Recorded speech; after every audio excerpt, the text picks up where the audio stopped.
कृष्ण जी की पूजा करेंगे, माखन मिश्री का भोग लगाएंगे और शिव बाबा की पूजा करने में आक धतूरा है ना, गुड़ घी सिंघाड़े खाएंगे भी क्या, सिंघाड़े का ही बना करके व्रत में उसको ही स्वीकार करते हैं। तो परमात्मा शिव बाबा ने हमें दो बात सुनाई है कि ये जो महाशिवरात्रि का पर्व है ये दो बातों का यादगार है।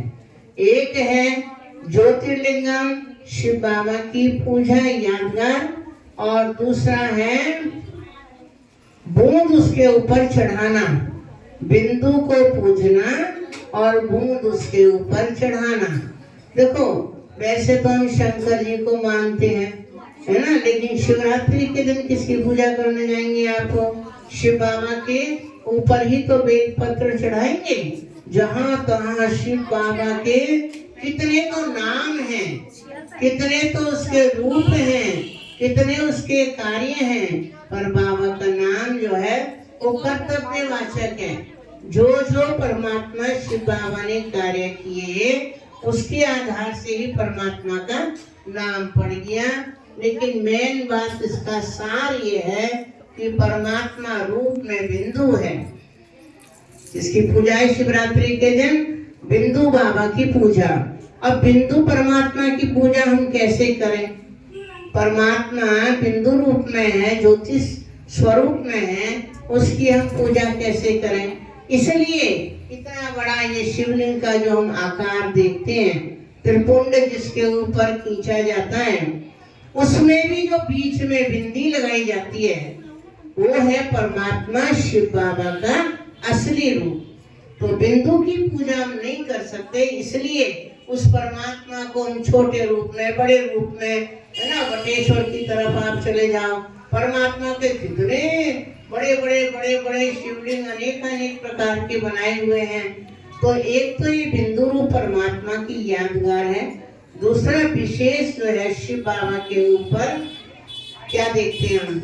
जेहर है ना, परमात्मा शिव बाबा ज्योतिर्लिंगम के ऊपर एक मटका लटका रहता है और उसमें से बूंद बूंद बूंद बूंद परमात्मा शिव बाबा के ऊपर आती रहती हैं।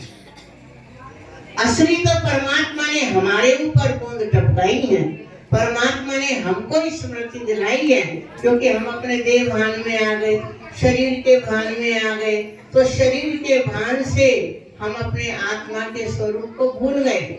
और शिव बाबा ने क्या क्या कहा हमको कि मैं कैसा हूँ और तुम बच्चे कैसे हो।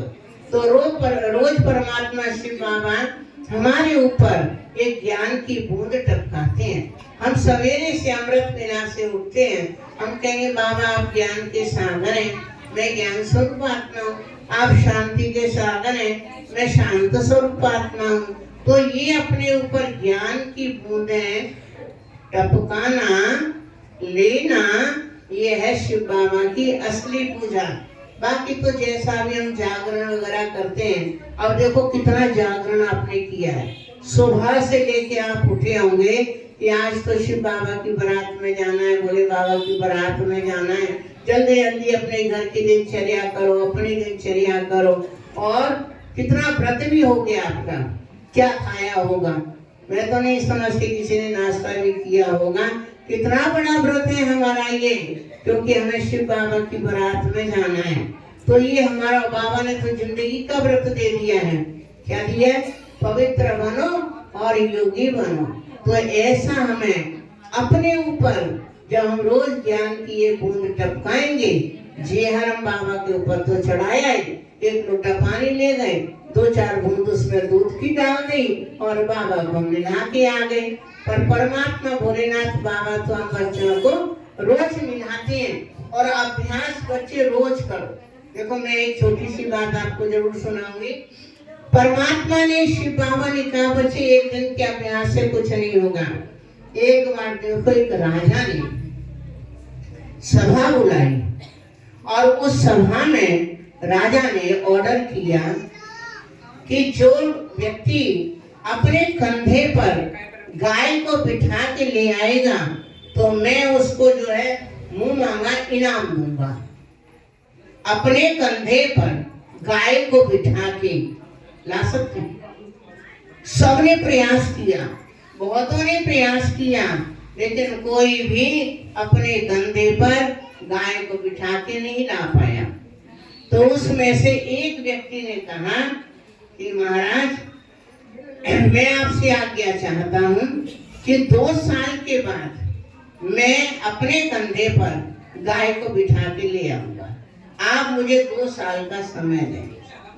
राजा ने कहा ठीक है, जब कोई भी नहीं कर पा रहा, मेरी शर्त को नहीं मान पा रहा, तो ठीक है 2 साल के बाद आना।